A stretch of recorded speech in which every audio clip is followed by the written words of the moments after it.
Hello and welcome back to 90s Max, your podcast for all things Newcastle United, hosted by three lifelong Newcastle United supporting buddies. Myself, joined by AC and Jefferson. And you guys good? What's happening? I'm Yeah, good. What's going on? yeah. As you can see, we're joined by a new face, live from NUFC Talk TV, the mighty Win. Yeah, how you doing, Yeah, Win? You good? thanks for having us, guys. Yeah, good Nah, to man. be on. Pleasure to have you on. Thought we'd return the favor. You have me and Jefferson on there regular, especially Jefferson as well, a real regular now on AFC Talk TV. So we thought we'd return the favor. Me and Jefferson don't always see eye to eye, you know. Yeah. I've heard. But don't forget to like, comment, subscribe, tell a friend, get the numbers up, get involved in the chat today. It's well, you know what we're doing. We're reviewing the latest game. We just played Arsenal at the Emirates. We tried to go for the 4-peat. Didn't quite come off as we'd hoped. It was the battle for second place. And Arsenal took the spoils. They ended Arsenal 1, Newcastle United 0. Not the result that we wanted. A lot to dissect with the performance and the outcome. But yeah, as usual, we'll give a brief summary of thoughts of the game. We'll start with you, AC. What were your thoughts? Where do I start? As usual, I got to start with that lineup. We'll get into the lineups, yeah, because I feel like for me, when I saw Isak missing from that lineup, I thought to myself, this is going to be a long day at the office, because I saw Wilson starting. Now, I don't want to start on this like the brigade against Wilson immediately as my overview, but it's partly to blame here for the result in one way. But at the same time, there was an opportunity that we had. And I had a feeling Arsenal were going to come through in the second half in that kind of way, because it's what they kind of do. But by all means, though, you know, we didn't lose badly. It wasn't 3-0, wasn't 4-0. It was just 1-0. It was a narrow win. And I think we have to put it down to that. But I know majority of today's podcast is going to be all about this last game we've got now, because everyone's on 66 points right now. I don't know, man. I just feel a little bit gutted about the result, but at the same time, I don't know. I'm not taking it to heart too much. And at the same time, I'm looking at it like this is a team full of very tired players as well at the same time. I think we can see it today. Some things just weren't coming off. Fitness wasn't there for certain players. And yet we saw some people come into the team who we were shouting for sometimes, like a Sula. There's a lot to talk about this particular players, but overall though, man, I'm gutted. But you know what? We move on, and that's it. That's what we've got to do. Yeah, you know what? I was one of the few that didn't think we were going to get anything from this game anyway, right? Whether we had Isak or not. But like you said, when you probably still haven't come down to earth from yesterday, have you? Well, no, to be fair, big up Crystal Palace. We'll get to Crystal. We'll give Crystal Palace their dues before the end of the show. But yeah, I was there. I was there at Wembley. Enjoyed the festivities. So big up Crystal Palace. So yeah, part of my weekend went well. But no, listen. When I saw that Isak wasn't starting, I did think, you know what, it's a wrap. We're not getting nothing from this game. What I will say is that I think this is probably one of Wilson's better games that he's had since he's been back in the fold. But really? my thing is, even if Isak played, the way we've gone about business, listen, we've done very well, right? I'm not going to dispute that. But the last few games, we have flattered to deceive in the final third, yeah, especially against Brighton. You know, last week, you know, we could have had more against Chelsea before they started to get a stranglehold on the game. It's that final decision, that final touch, the final finish is letting us down, right? Now, credit to the team, because Raya had to pull up a very good save today to keep, and he was arguably their man of the match, right? So in that respect, you can't really fault the team itself, and the performance was decent. I'm not too downbeat about it, because I actually knew I actually thought it was going to come down to the last game. Yes, it makes a bit more pressure a lot more pressure on us, but we're at home. You know, we are good at home. We should get the job done. But it was interesting. The game was interesting itself, because we were better in the first half. They probably shaded the second half. I thought we probably shaded the midfield battle as well. But overall, listen, the result is disappointing, not unexpected. I know we could have gone second, but really, not really wasn't convinced we would do the job. But again, it's all on next week. It's all on next week. So we'll see who's fit and what if we can get the job done. Jefferson? Yeah, it's interesting because I've come off NUFC Talk TV, so we were like, "Rah!" So I've had a short tea break. Yeah, to be honest with you, I think in hindsight, I've calmed down a bit now. I think emotions run high after a result like that. But I think it's all the passion from fans comes from a good place, and it tells us a lot about where we're at right now. That we're in a battle for second place. We are in the top 5 for now. And if we talked about this at the start of the season, we'd snap your hand off for it. And I think the frustration comes from, we've had it in our grasp. And it's a mistake that's ultimately cost us. But yeah, apart from obviously the banter coming from Arsenal fans, which is going to be really frustrating, we know that aside from this game, we've got it all to do. We've got 90 minutes of football to kind of determine our futures. But listen, I'm happy with how the manager approached the game. Did he try and copy and paste from last week? Yes, he did. Risky. At least he tried something. It didn't work. And what I'd give him credit for is where I've always given him sort of criticism on is that he doesn't change the game. He doesn't react quick enough. He did it again today. So the impetus was there to try and get a result. Obviously, there was one or two things that weren't quite right, which we'll talk about later. But I think it's shown us where we need to improve, i.e. the way we play football. So possession-based football, we could be better in possession. We could have hurt them. But also there's some positives that we create chances. It's just the same story about not quite being clinical and decision-making of certain individuals. So it points towards the summer where we know we need to improve. But yeah, now we've calmed down. I think we should definitely be, I don't want to use the word proud, but I think we need to be reflective of where we're at right now, because Arsenal fans, in my opinion, probably breathed a sigh of relief there. I think they were really worried that we would get some kind of result. And when that goal went in, I'm sure they were relieved. So it shows how far we've come. But yeah, we'll get into it. Before I come to win, big up Adrian locked in. He said that old D-man, an apology. He was right. We ain't finishing second. He's obviously a big fan of you, Win, because he said you've landed a big fish there with you training us for the podcast. Ashley Best, the Arsenal fan, he's locked in. I knew he would be. Yeah, his favorite word is excuses. I'm waiting for him to drop that. But yeah, big up Ashley, and big up Waffle TV as well. Waffle.tv. Is Ashley Arteta in or Arteta out? Oh, Ashley, let us know. But Waffle.tv, big up. He said big up to the panel. I was actually on their podcast just after the game, so check out the episode there. Big Arsenal fan there. Good content as well. And we might have a couple fans, people joining the panel a bit later as well. I've sent them the link, so you never know who might pop up. But ready, AC? You ready? But no, let them come. Win, what were your thoughts on the overall thoughts on the game itself? Well, like everybody, when we saw the team sheet, no Isaac. Listen, any team is going to be a lesser team without a fit, firing Isaac in the team than there will be without him in the team. So that was a down.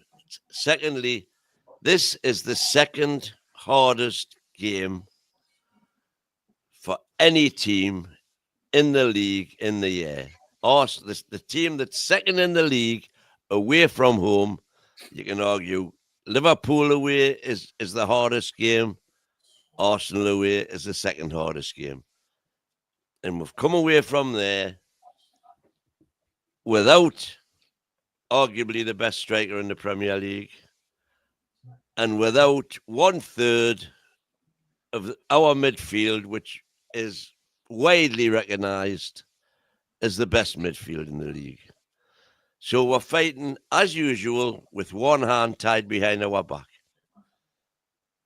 We've come away with it getting beat 1-0, which was the result of a bad mistake by Anthony Gordon and a superb finish by Declan Rice. At half-time, had it not been for Raya, who was not arguably the best player on the pitch, which you just said, D-Man, but given man of the match, awarded man of the match. So Raya, a man of the match performance, prevented us getting anything. So anybody who's trying to say that that performance was doom and gloom, to me, is being deluded. Are we disappointed? Of course we're disappointed. Has it made the season a lot more interesting? Listen, it wouldn't be Newcastle United if they didn't put us through the ringer. True. That's just what being a Toon fan is all about. So for me, an unfortunate day at the office. Was it a bad day at the office? As Jefferson just said, I was somewhat yet again disappointed with the best manager Newcastle have ever had, potentially getting a couple of key decisions wrong in terms of his game management and substitutions, which he's going to get better at and better at. And I'm perfectly happy to give him the time. But again, as Jefferson said, if anybody at the start of the season had said, going into the last game at home against Everton, you'll have won the Carabao Cup and you're sitting in third place in the league, is anybody seriously telling me they wouldn't have taken that? Because I'm damn sure I would.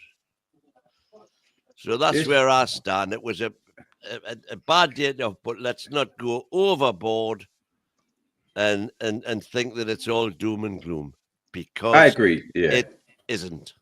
Yeah, it's no time for overreaction. This is what happens every time Newcastle lose, which isn't that often, but whenever we do, Man, that's doom and gloom. We're joined, big up Scants. We're joined. We got a new challenger. Big up. New challenger. Big You're up Scants, man. Liverpool fans. man. Liverpool fan. Look, all right, since you're here, Scants. Yeah. An objective, non-biased opinion of the game. Yeah. What are your thoughts? My thoughts, I thought you lot were the better team in the first half. You should have been possibly 2-0 up. And then, obviously, I was just on Spets' channel, big up to Spets. I was saying to him, do you think it's a tactic of Eddie Howe? Is that I think you lot are running on fumes, where he puts you out for the first half and saying, look, give everything in that first half, try and be 1 or 2 goals up, and the second half will just sit back and soak up the pressure. Because it seems like for the last, I'll say maybe 3 or 4 games, especially listening to Specs, I want to get you lot's perspective. He's been saying the same things like this. Your second half seemed to be a massive dip. So are you running on fumes? So that's why he's putting you out in the first half to blitz teams, or is that a tactic of his? We're saying we'll just ease off the pressing and then just take what we got. I think today, like last week, I think that was his tactic. I think, and to me, that was a brave tactic to go away to Arsenal and take it to them like we did. Because we did that in the League Cup as well, and it paid off, right? Yeah. And Arsenal got desperate. We hit them on the break, got the second goal. Now, I think that was his tactic today to try to get a goal up in the first half and protect our lead in the second. And even when we was 0-0 in the first half, the way we were playing, I thought maybe it wasn't sustainable. I think he said, look, go again for the next 15, 20 minutes, try to get a goal, sit back. And obviously, once we've gone a goal down, we've had to change it a little bit. So whether he needs to get better tactically, yes, he does. But listen, overall, it's been working. It has been working too. And you've got with the personnel that we have, maybe he doesn't have any other choice, right? He feels he doesn't have any other choice, right? And today, I don't think there was a massive drop-off in the second half. Arsenal just got a bit better. They got a bit better, and they were probably arguably the better team in the second half. So a draw would have been probably a fair result. But again, because their keeper was man of the match, so they kind of got away with one here. But it is what it is. We didn't get the 3 points, and the rest is history. But we're obviously joined by Cav as well, as AC said, another challenger. And he's an actual Arsenal fan. Yeah. I'm in a group chat with both Scats and Cav, and Cav ain't listened to your voice notes just yet, but I know I can guess what they're about. But we've got one happy young man there. Yeah. So what's your thoughts on the game, Cav? Do you know what? I'm quite disappointed with Arsenal's performance today. I feel that we were slow. We were slow moving the ball around. Getting the ball up to the final third as well was just slow. And the thing with Raya scares me because his kicking is atrocious.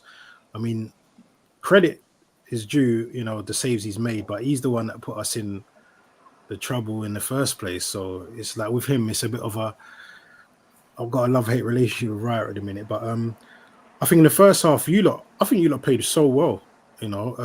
It's just you just didn't score.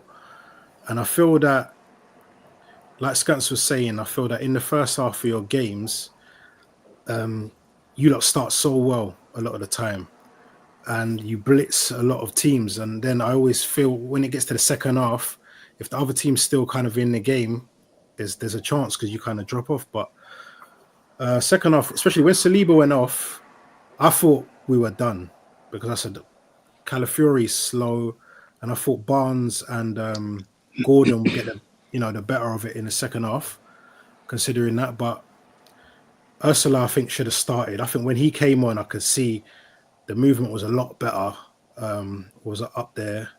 Wilson, for me, he's gone now. His legs are gone. Yeah. Yeah, I think if Ursula started, we would have had a lot more trouble. But listen, I can't complain, man. We got the points, so. Yeah, you done what you needed to do. AC, what's your thoughts on Ursula? Like, do you agree with Cav that he should have started, knowing that Isak was injured? Yeah, I think so overall, because the play with Wilson, what he was doing, it was like rinse and repeat of just like receive the ball, hold it up. Wilson's trademark. He does it all the time. But yeah, it's a shame, man, because it's almost like his career is coming to an end. And, as fans, we also respectfully know what he's done for the club and such, but his time's come to an end. But I think when I saw him starting, I was just thinking, knowing that all the past games, every time he's come on as a sub, I personally see nothing coming from him at all. And I almost saw I couldn't picture him scoring today at all. And I was just thinking, it was difficult to get the ball to him at times because his movement was just static. He wasn't, you could see they're trying to put the ball from behind. He wasn't doing any runs through, nothing like that. Whereas Ursula had a lot more energy.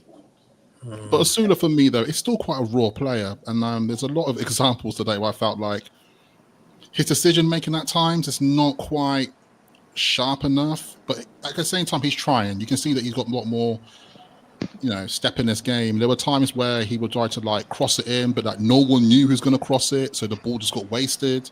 There were times where he could have shot, but he almost didn't. I don't know. It's a hard one, but I do think he started though. No, I was going to say, how did you not feel about Barnes on the right? Do you think that was a good decision? Barnes is wasted on the right. Barnes is, and I feel sorry for him because when he had the run of games on the left, he's performing very well. It's now we're shoehorning Gordon in, and Barnes is being sacrificed. When Gordon has to play on the left, Barnes has to shift over to the right. It doesn't work. Yeah, it doesn't work. And this is where this game, I think, showed what we need in the summer transfer window. We need a proper right winger in like an Embremo, and we need another second striker. When Isak's not there, that someone can step in and be a like-for-like replacement that can do the job, because we're going to be left short. We're going to be, and it's disappointing. But Win, let's talk about this first half quickly, right? Win, I'm going to go to you, right? The chances that we had, was it a case of Raya great goalkeeping, or should we have done better? Yeah, we had No, it was undoubtedly great goalkeeping. But just on the Barnes Gordon thing, Gordon is a better left winger than Barnes. There's no doubt about that. However, is there? however, why Eddie decided yet again to take Barnes off and put Gordon in the middle, where Barnes is far better. Barnes is far better in the channels I agree. than Gordon is. Gordon is there's no question about who's the best winger. Barnes can't beat a man. All Barnes can do is cut in, and he's got a better shot coming in, arguably, than what Gordon has. But Gordon, as far as carrying the ball from his own half up the wing and getting crosses in, which he did today, he's better than Barnes. Win, what was the quality of those crosses, though? Do you see what I'm saying? Osula came off the bench and It was put interesting put in the best cross in the box. Yeah, but And he's not a the man winner. said he's putting crosses and nobody knows they're coming. Well, aren't those exactly what you want? The defence don't know they're coming either. Well, someone's got to know it's I coming. think the team's Well, adapted. I think the team's adapted. If you're a centre forward or you're a forward of any description, and you've got your winger on the going down the wing, you've got to assume that he's going to cross the ball. Well, let me ask Scants then. Scants, do you think Gordon is a better left winger than Barnes? Yeah. And do you think, and also, do you think that Osula should have started the game instead of Wilson? On the Barnes one, I think Barnes has a better knowledge of the game than Gordon. Gordon's basically pace, run down the wing, and then look for a cross, where Barnes will look. He'll look for a shot. He'll look for a through ball.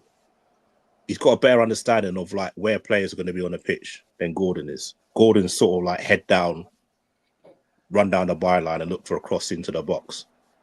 You don't see him really, very rarely see him drop it back to the fullback and look for a 1-2 or something like that, where Barnes would do that. So I think if you're looking at the player, you'd say Gordon's probably going to be the better player. But if you're looking at a team player and using his ability on the pitch, I would say Barnes is better. The Osula one. Hold out on the Osula one. Would you take Gordon instead of Diaz? No, because Gordon goes down too easy for me. As soon as you just know, as soon as anyone gets near him, he's going to go down and look for a foul. He went down loads today as well. Exactly. And that's what he does. He does that week in, week out. He got bodied last week by James. Absolutely bodied. Well, he said he doesn't train in the gym, does he? Gordon doesn't do any gym work. Does yoga. Yes, it's not even about gym work. You can see as soon as anyone goes near him, he's going to go down. You know he's going to go down. Like, and then, I'm not being funny. You can argue the same thing about Bruno, can't you? But Bruno, when Bruno goes down, you'll see him like put his foot across the player just before the player's going to attack him. So he wins the foul. Where Gordon, anyone goes near him, a shoulder charge, you know he's going down. Like, come on, man. Like, it ain't that football. We're not playing Italian football where they're going to say to you, yeah, that's a foul. The Osula one, I can see why Howe started him, because I don't think he's got the hold-up play to play the single role up front. So I can understand where Eddie Howe went with Wilson instead, because obviously he's used to playing up front, hold up the ball, bring others into play, where I don't think Osula's got that in his game at the moment. Okay. So that's why I think it makes sense. I don't think it was right. It may not have been right, but you can see why he played him for that reason. Big up Chris, who's locked in. He's still celebrating the Palace win. Big up Marco as well. And the Mighty Mag. They're both gooners, says and Marco. I see the Mighty Mag. He's locked in. He's talking about Pickford, about the game. We'll talk about the Everton game as well. All right, so we have to give Arsenal a bit of props. I asked about the missed chances. One of them was Bruno, the good save from Pickford, from Raya, sorry. But then their midfielder stepped up and made the difference. Declan Rice. We've discussed him a lot on the channel. Cav doesn't seem to appreciate our comments about Declan Rice. So before I go to Cav, right? Win. What's your thoughts on Declan Rice as a player and how he played today? I think Declan, if I going back two summers ago when Kane was going to Bayern and Rice was mooted for Arsenal, and we had the richest owners in the world, and we didn't know anything about these rules they were going to bring at the start. I said 2 players would transform Newcastle United into title winners, and that would have been Harry Kane and Declan Rice. You would have got both those players for whatever, 200 million quid. And that would have been the best 200 million quid anybody could have spent. Okay. I really rate Declan Rice, and I really rated Harry Kane. He had a okay game by his standards, but his finish, that's what you pay 110 million pounds for, because they can do that sort of thing. Is he better than Tonali? No, but I didn't know about Tonali at the time. I'm just asking. Is he better than Tonali? Given the choice, there's nobody better than Tonali right now. Okay, I just wanted to make. That's what you wanted to hear. Yeah. That's what I wanted to hear. Tonali is just different. And anybody, a lot of people who don't see him every week for 90 minutes just do not appreciate how good this kid is. Agreed. When I went to the San Siro when we played Milan in the Champions League a year past, Tonali goes onto that pitch wearing a black and white strip. The reception he got from the San Siro was just unbelievable. It was deafening. And for him to get that sort of reception when entering the pitch for another team just summed up how good he must have been for them.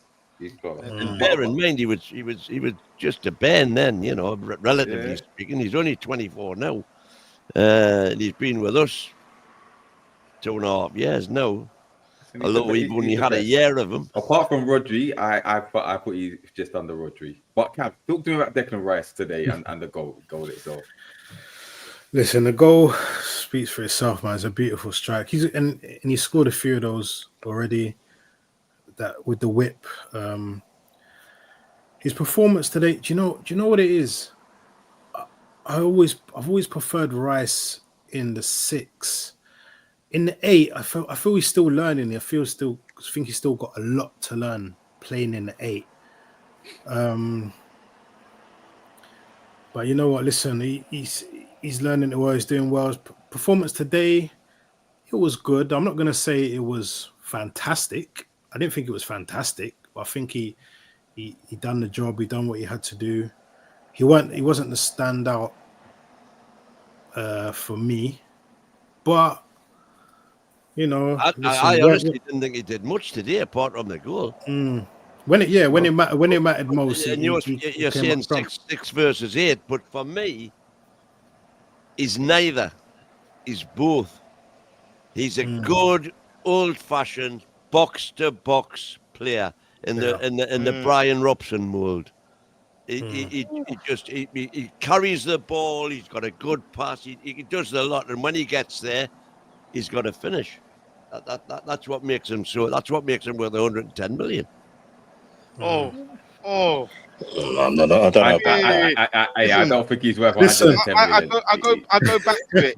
He's a very athletic player. So, funnily enough, he would suit our style of play more than Arsenal. Absolutely, he's not actually an Arsenal player. If you look at the way he plays, he's not good enough on the ball.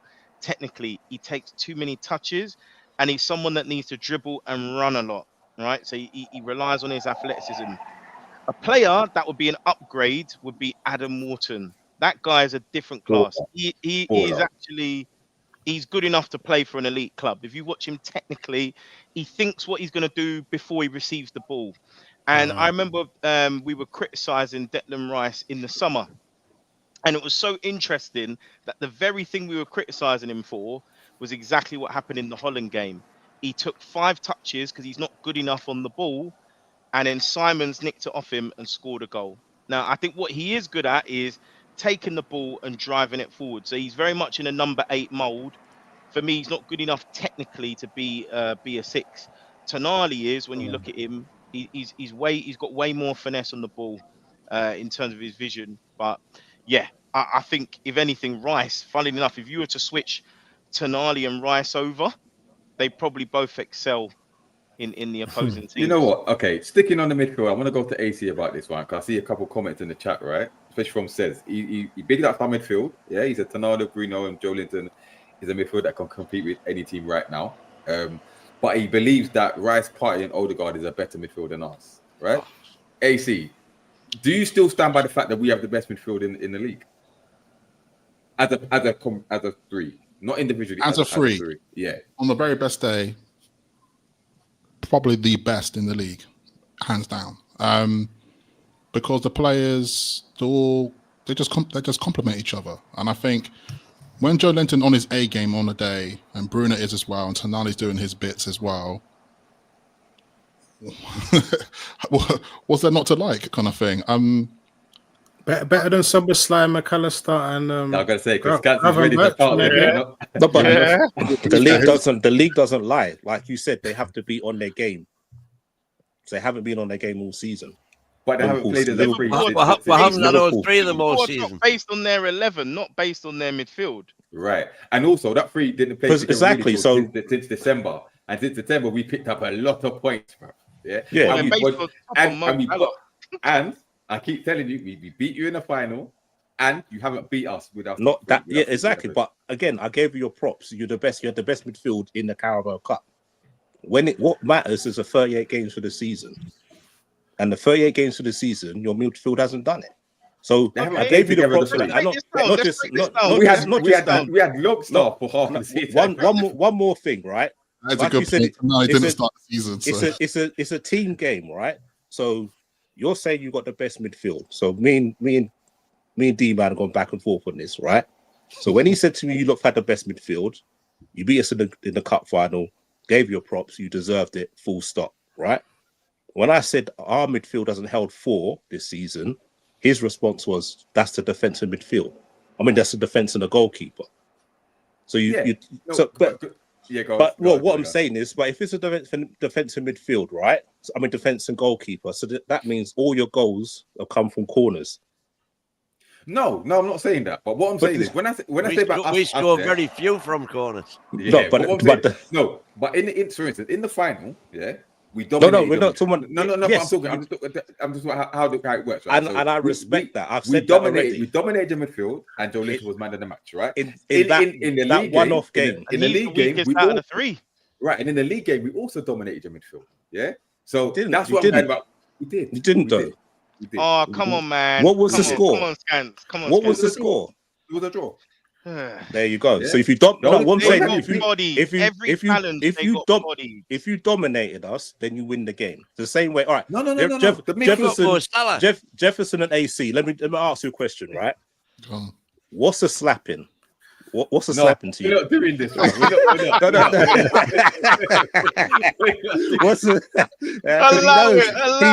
He knows. I know. I'm just a genuine question. What would you count as a slapping? Like scoreline wise? 4-1, isn't it? Thank you. That's all I wanted to ask. But if you break it down, anyone that's opposing us, because I know Chelsea were trying to have their little argument as well with Caicedo, Enzo, and my man Lavia. But at the end of the day, you look at Joe Linton. He's probably the most powerful player in the league, bar my man Traore from Fulham. Okay. Yeah, he's probably the most powerful athlete in the league. So he brings so much defensively, and in terms of a box to box, we're talking about with Declan Rice.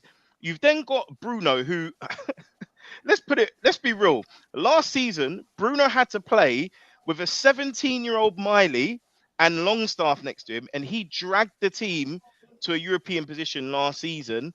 And in a defensive midfield position, he had 17 goal position contributions as a number 6. Everybody knows Bruno's undoubted quality. Arsenal themselves wanted him, right? And then you look at Tonali. We know Tonali's class. He's won Serie A. You know, he's progressed in the Champions League. And this guy hasn't even got per in yet because he had 12 months out. So the only person that can maybe step to us is McAllister. There's no doubt in McAllister's class. I actually think he's legit world class. Like, he's the only one. And I think he would come in for Joe Linton out of the 3. Because I think he's the weakest out of the 3 in terms of the rest can't chat. Szoboszlai can't chat, bro. He's not doing it. He's not doing it. Do you know what I mean? And Gravenberch, come on, that's insulting, bruv. To both Bruno and Tonali. Again, you're talking individually. Come you're on, man. talking On this, individually. on this I'm saying season's we've won the league. performances, We've won the league. Gravenberch is tops. Thank you. We've won the league with that midfield. That's all I'm saying. Salah won you the league, man. Salah won you guys the league. Salah won the league. The midfield won us the league. But that's like Salah won you that league. But that's like me saying, what's it called? Isaac won you the cup. Isaac's got you in the top 4 race.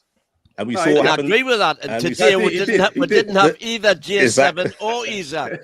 Oh, and then another thing. Fuck Joe. Yeah, he wasn't there. The other thing is squad depth, which we haven't got at definitely need that for next season. Definitely. All right. Double D's upset, by the way. Yeah, no, don't get him started. Don't get him started. He's upset. He's upset. All right. Before we talk about Newcastle and next week, right? Let's talk about Arsenal, right? So Cav, you got the qualification for Champions League now.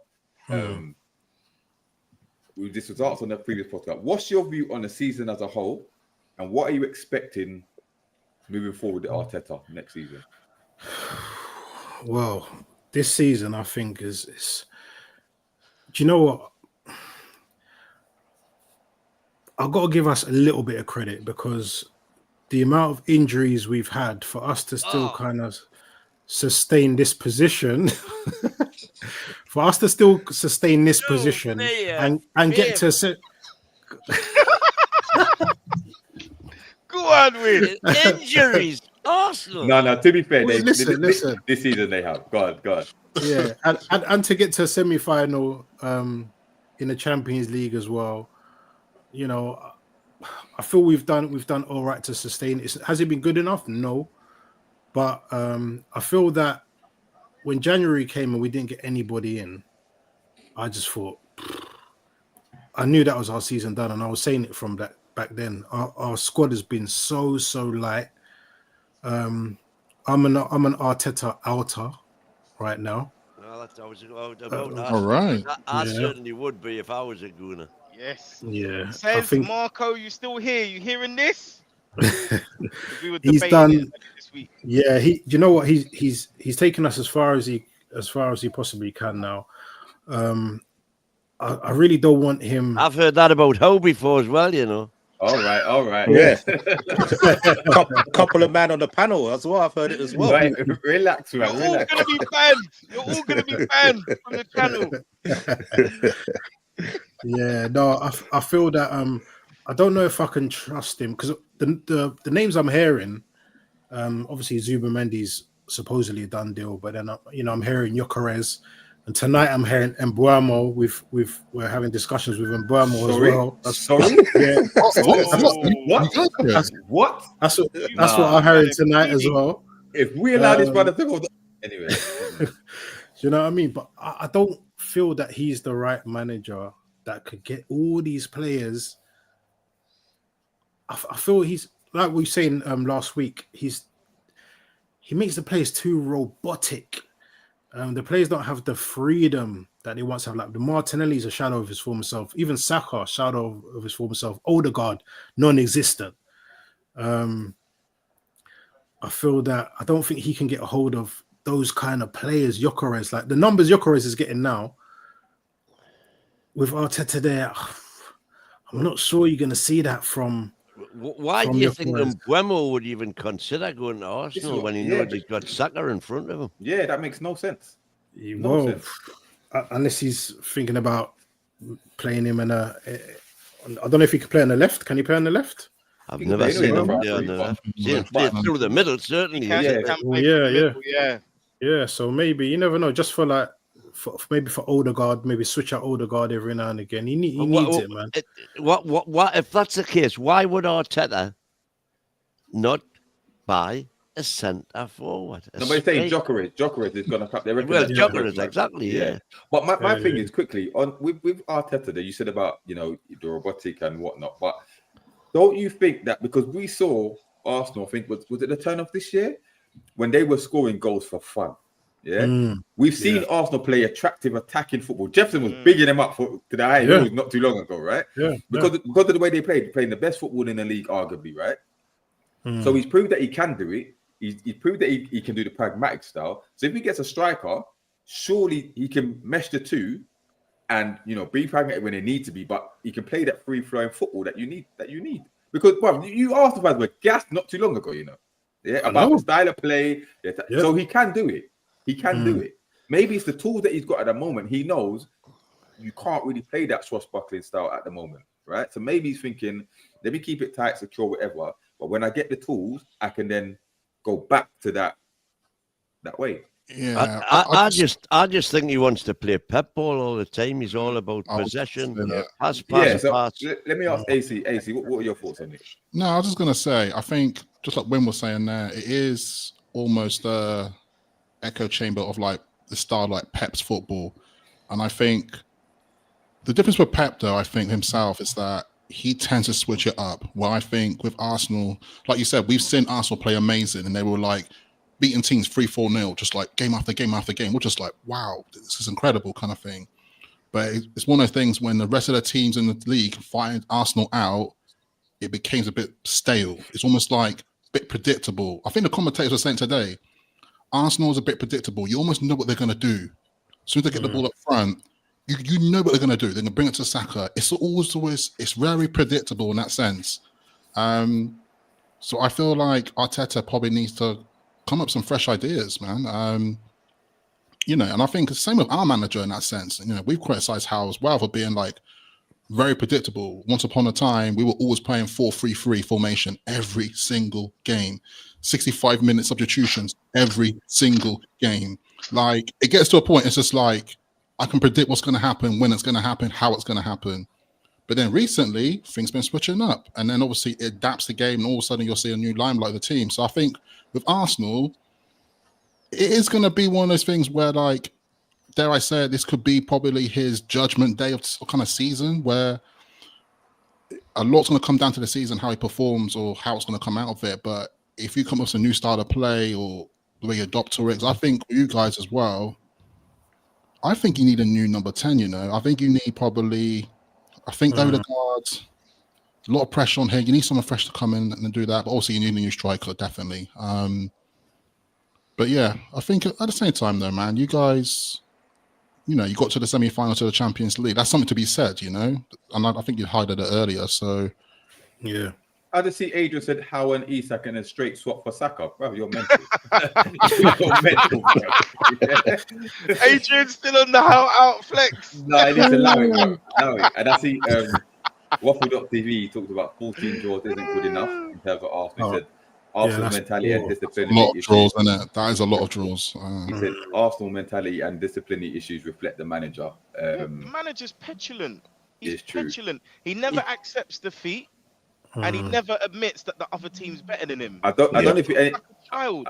I don't know if any of you watch Filthy Fellas, but there was a point that made. They said Arsenal want to be dark art FC with a victim mentality. Yeah, you can't help. It's got to be one or the other. So, and I thought that kind of summed up Arsenal to a T. To be fair, but like I reckon they have to win the Champions League or the Premier League next season, or he's gone. Yeah, and if they start the season slow, I think it could be, get his walking pace. What happens if they win 700 mil at the moment? So if he gets another 200 mil to spend, if you're spending nearly $1 billion in 6 years and you're not winning anything, you got to go. And I know Pep messed him. I think Pep messed his head because I think he done the good football, couldn't cross the line, and thought, damn, I need to rip this up and do something different because it's not working. I think Pep got to his head. AC, you asked if they win the FA Cup. Is that FA Cup's not good enough for Arsenal? No. They No. need to. But they're not even winning that. That's the point. You know, you look at Man United, were the worst team they've had in 20 years. They've won a trophy. Spurs could win a trophy. Spurs could win a twice European on the trophy. trot, and either Spurs or who? I don't know. Let's not talk about that. Cav, who do you want to win? Listen, I'd rather United win that. Agreed. I'm with you, Cav. I can't have Spurs winning that. No. Can you way. imagine? Oh, that'd be Never mad. hear the end of it. Jamie O'Hara and them, man. I think it's better. I think it's better for Spurs to win it rather than Man United. Thank you, To be Skin. honest with you. That's certainly that's who I want to win. Certainly. I'm not that. I think financial wise, it's better. We Because want to even- see Man United in the mud. Yeah? That's what I'm saying. Because if they Yeah. win that, they can. What's it called? Straight away, they'd be able to draw players. And they keep that kudos. Yeah, we've got the Champions League. We can offer you better wages. So where with Spurs, you can see it's not going to impact them, are they? They're going to be in it. They've got plenty of money. They just don't know how to spend They're it. just tight, That's yeah. They're That's- gonna get Iraola. They're gonna get an improved manager. I don't think he's going to go.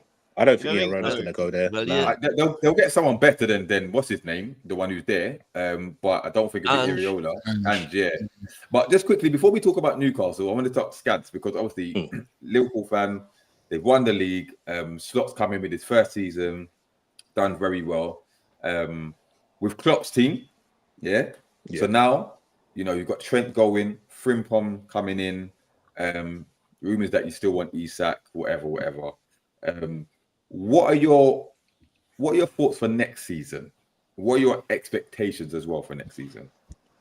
Challenge for the league again, and win a cup. Challenge, yeah, or challenge. win it. We can win it. I don't think there's no reason why we can't win it. I think we need 4, possibly 5 players to come in. Yeah. Two starting players, and 3 for the bench. 3 quality players for the bench. Need a striker and obviously a full a left back. I still want Robinson there. I think Robinson's still got the juice. I just don't think he's got the juice to play every 3 days. I think you've seen when he's had games when he's had like a break off, he's been the old Robinson. Robinson. And I don't think like this thing with Trent, I don't think we're gonna miss Trent as much as people think. Because if you look at this season, the ball's not really gone through him as much. He's not been on the ball as much as he was under Klopp, where he's like inverting, coming into midfield and picking out the balls. If you look at his assists this season, I think he's only got 2 assists this season. I think Slot plays more of a traditional right back. He's been better defensively this year, more than he is. That's what Slot's worked on, him defensively. So I don't think we're going to miss Trent as much as people think, because if you look at it, he has the win bomb. I have always thought that Trent has been overblown. He's got a great pass, but he fitted Klopp's system to a team. I've never rated him as highly as everybody else seems to rate the kid. Going forward, he is. I don't think Liverpool will miss him one little bit. No, that's what I'm saying. I'm not a good defender, innit? Yeah, I don't. That's what I'm saying. I don't think we're going to miss him as much. Like I said, this season you can see he's not being used as much as he normally is.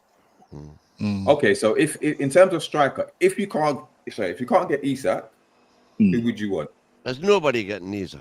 To be fair, I don't know, because this will sound weird in saying like I'm sort of like on the fence. Because Edwards is back there, I trust whoever he goes for, because his hits of the players that we brought in is just ridiculous. Like back in the day, Salah was number 3 on the list. No one wanted him. Like Klopp didn't want him. He wanted is it Julian Brandt? Yeah. Edwards is like, no, Salah's the one. Get Salah. Salah's the one. He's like, who wanted Nunes? Edwards wasn't there. That was Klopp. I'm not gonna say who wanted it. Was that Klopp? That was Klopp. Yeah, Edwards was gone then. Edwards was gone then. Do you think Nunes scored against them? Do you think Nunes has got any future at Liverpool? Nah, he's gone. He's gone in the summer. I still think there's a player there. No, so do I. I don't think not here. I don't think he's a player for here. I think if he goes to Spain, If he goes to Italy, he'll get goals. Keep He'll him get far goals. away from Newcastle. He'll Keep get him goals far away from regardless. Newcastle. Well, the thing is, what we keep hearing is that apparently Napoli are in for him. Obviously, the Saudis are still in for him, and Simone likes him.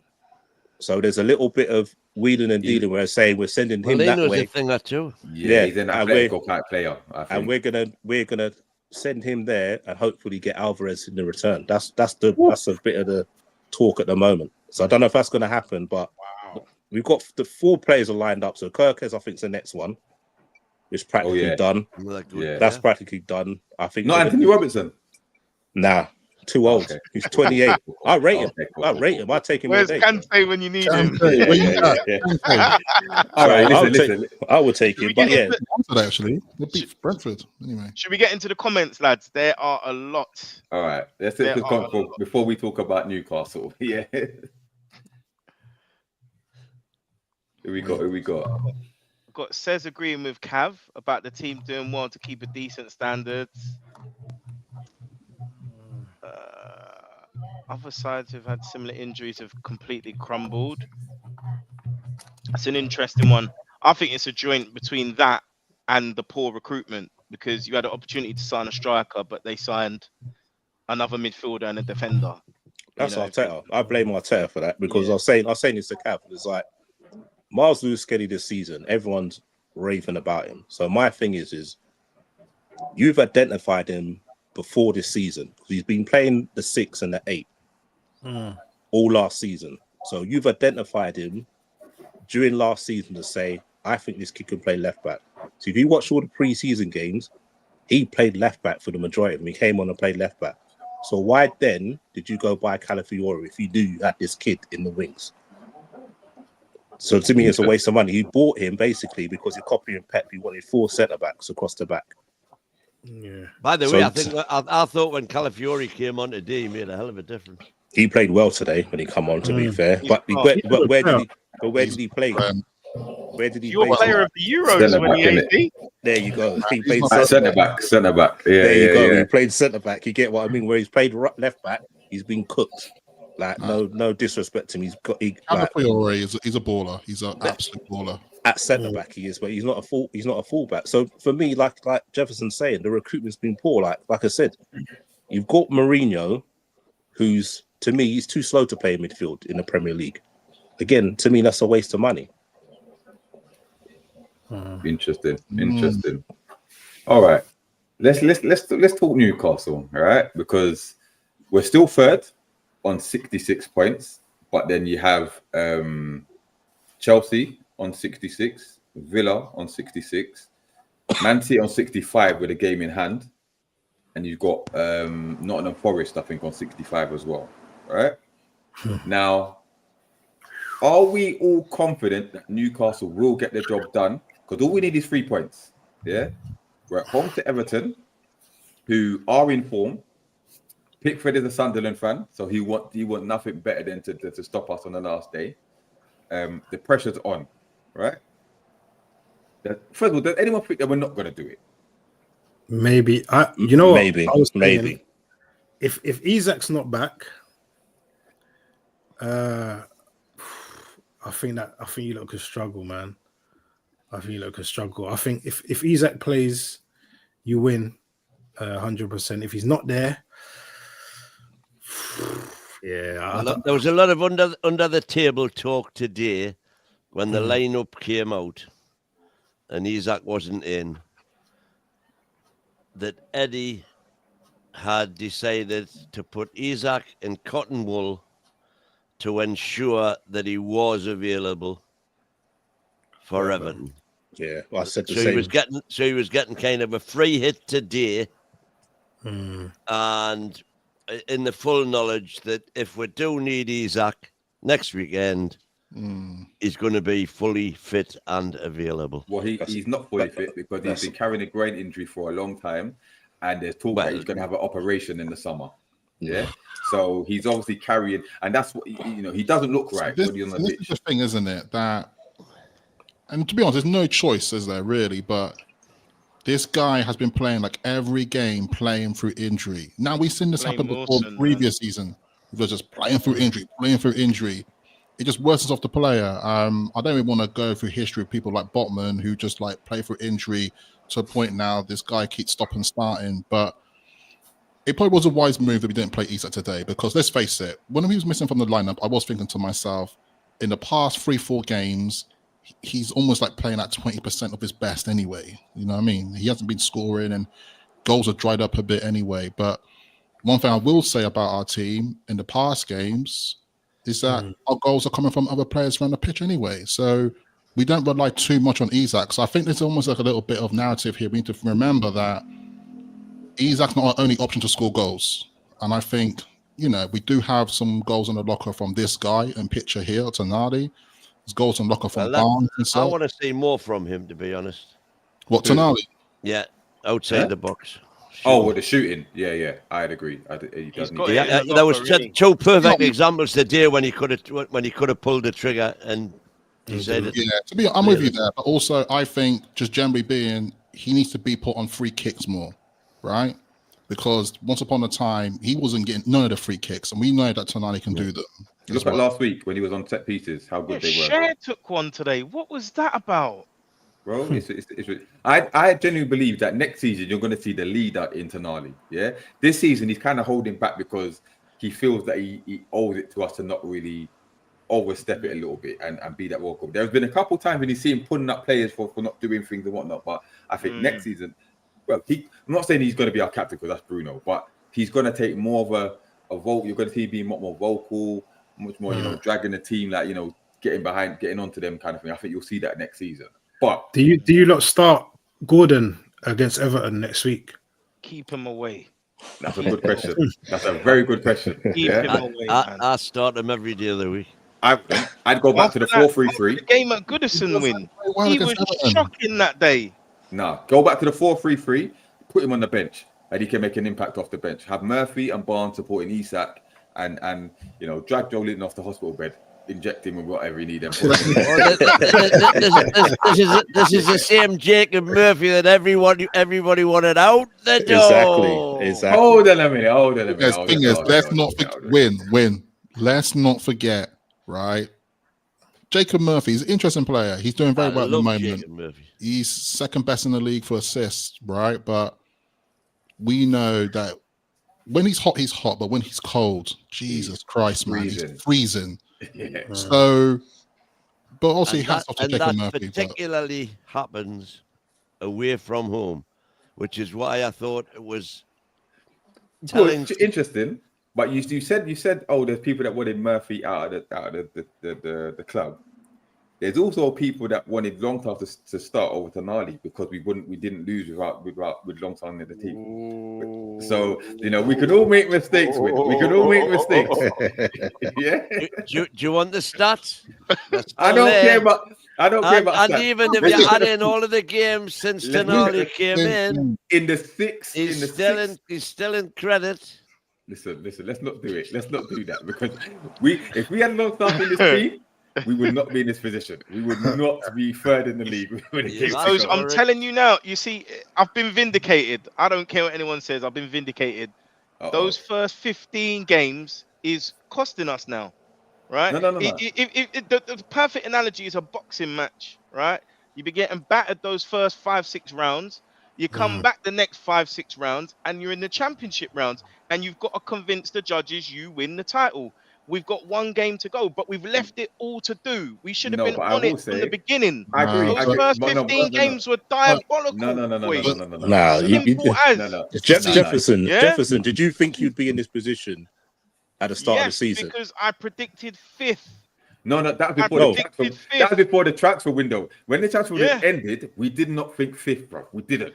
We were so negative. And not just that. Fifth wasn't Champions League as well, remember? Fifth wasn't Champions League. Wasn't Champions League. Think about it, lads.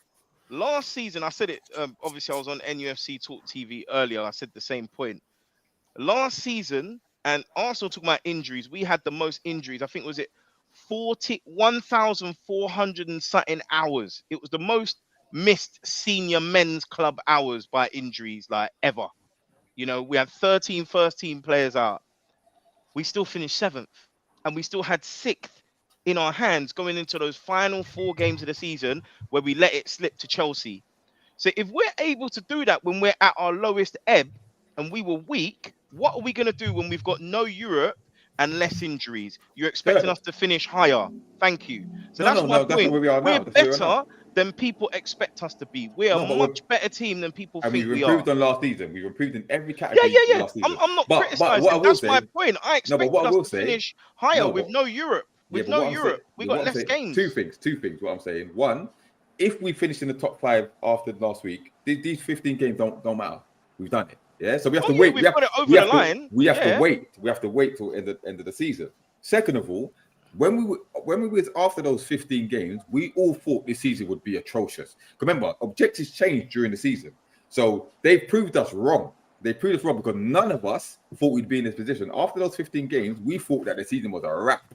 Yeah, and even after the 9, all right, not you, because we can never do any wrong, right? But after the 9-game winning streak, remember, you still weren't impressed with that, yeah.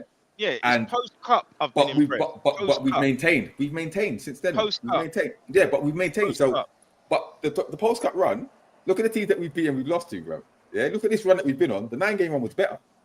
The 9-game run was better. It was. After, bruv, we had to play Leicester, Man United, Spurs, Villa, expected to beat those Arsenal. Teams. We've lost to both of them in this run.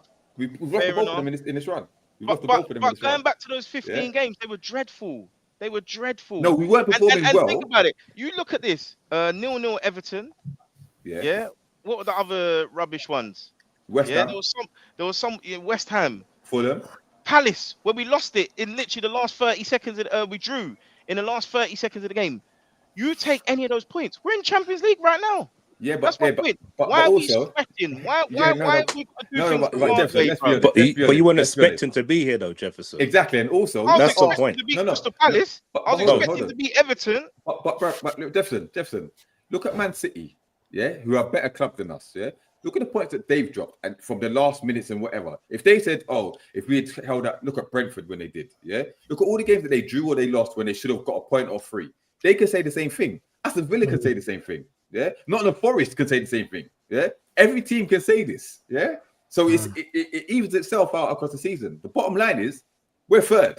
We're doing exceptionally well, and we're in the best position to get there. So if we don't get there, then we can have the conversation about those first 15 games. If we get 11th of November, 11th of December 2024, after 15 games.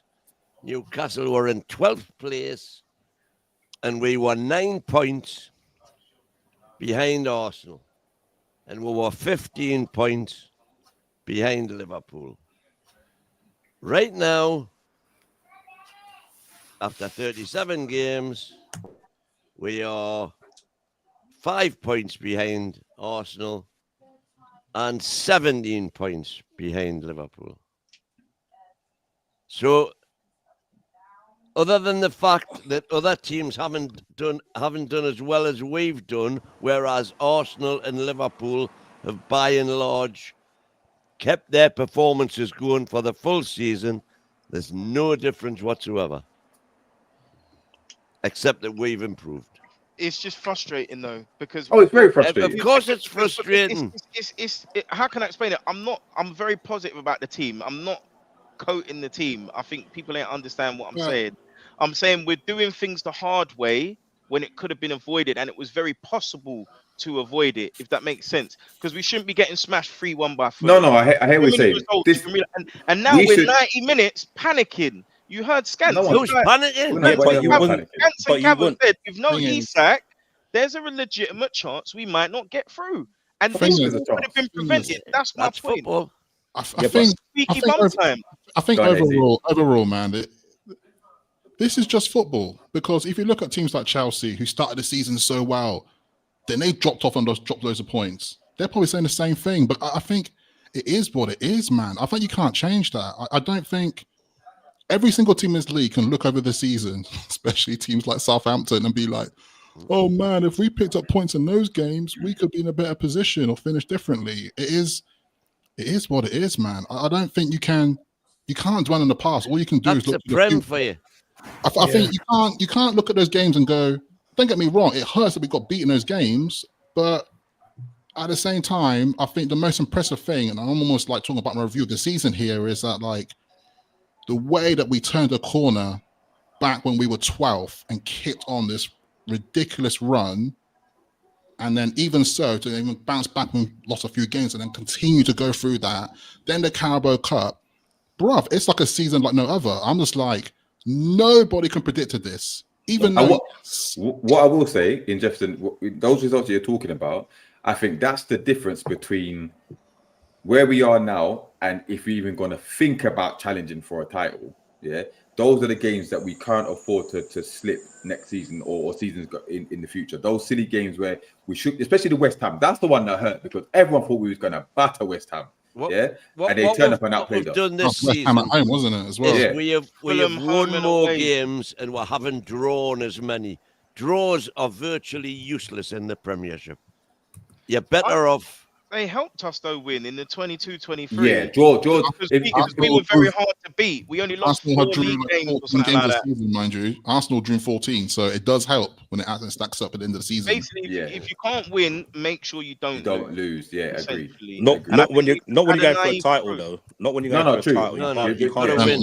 No. When it's title, we're not there yet. We're not there yet. No. I'm just saying in general. Like draws, they do help. But if you're going for titles and stuff, draws kill you. You get what I mean? Okay. But I'm in the same boat. I think if Isak starts, I think you lot will win. If he doesn't start, it could be trouble. Not because I know Isak hasn't scored in the last few games, but I was saying to Specs, couple of pens. Not just that he bullies defenders, and you have to both centre backs have to mark him basically. Worry about him. Rather than if he's not there, he's going to open up space. So if he's got the 2 centre backs on him, you know there's going to be space somewhere. Where if he, like you saw today, all right, the first half you lot were really good, but if he's missing, Everton are thinking, we'll do this all day. If you've got the rest of them, like I don't know, if you've got Wilson up front and they've got Brathwaite and Tchaikovsky, they're like, yeah, do what you want to do, man. We'll just sit here. We know Wilson's not going to do nothing. We're good. And they can hit us on a break. There you go. We could get the longer the game goes and we haven't scored or we're not leading, the more the threat. Yeah, they can just pick us up on a counter attack, or a set piece or something like that. And if they go 1-0 up, Jesus, that's it. Help us. God help us, because that bus that's going to be parked, Jesus, that's going to be something. Got a positive though, particularly from that first half, and I know Gary Neville talked about it on commentary, that there was that incision. And that for me was encouraging. We were able to cut open Arsenal. Like we were playing balls through. Even Botman was coming into the midfield and slicing them through. Mm-hmm. So that's encouraging going into next week, that if Everton do play defensively, it's encouraging. I think the issue is it's not really that we haven't been creating chances, because we have more shots and more shots on target than Arsenal today. But it's just that clinical edge the decision making. I think. For me personally, I thought obviously Bruno was great, but I love Tino. I thought Tino has got a lot of energy. It's just as Gary said earlier, he said, when he gets to the final third, he gets a bit of a nosebleed. There was one great passage of play. I can't remember who was involved, but there was quite a few little 1-2s going on. We broke through that middle right-hand channel, and Tino's running at full pelt. And if he just lifts his head up, believe it or not, Wilson had made a great run. He just needs to nick it through. Wilson's through on goal. And he sort of trips over himself, and he sort of gets tackled. And it's this sort of thing we need to get better at. Listen, the other thing I would say about Newcastle and next weekend, everybody's doom and gloom if we get beat. That's it, Europa. I said when there was 3 games to go, there's going to be a lot more twists and turns between now and final whistle on Sunday. For a start, you've got Man City, who everybody's just automatically assuming are going to beat Bournemouth and Fulham. Well, for me, that ain't no given. That ain't no given at all, especially the way Man City are playing. I'm with you there. Everybody's assuming that Arsenal are going to go and walk all over Southampton. Again, that Southampton's last hurrah. That don't matter. That don't matter. Don't matter. They're already qualified. They're done. They don't matter. It's Villa. Well, yeah. It's annoying. Yeah, It's but annoying. the thing is, away Well, at Old and Trafford, then you've got Chelsea playing Forest. So one of them's dropping points. they have. If they draw, if any of them draw, Hopefully, both of them dropping points. But Chelsea in regardless then at the No. moment. No, No, not at all. Chelsea have to win. And then They have you've to got win. Villa going to Man U, which Basically, again is no everyone- easy game. Everyone who's on 66 points has to win Have their to last win. game. Yeah, You have to win. so that's us, Villa, and Chelsea have to win that. But game. again, you're Forest assuming have that to What's Man that? United 2, are going to win. 3. Man City are going to win both their games. Well, yeah. If Man City draw, well, Man City have to get 4 points from 2 games. The rest of us have to get 3 points from the last game. Yeah, how it so that's 2 games City have got to worry about, and the Man form City- they're in at the minute, that's not a given. Man City Yeah, but- playing tomorrow. Tuesday. Tuesday. Okay. I think they beat Bournemouth at home. It's at home. It's not away. Yeah, I think if it was yeah. away, it'd be But a more difficult Bournemouth are a game. good side.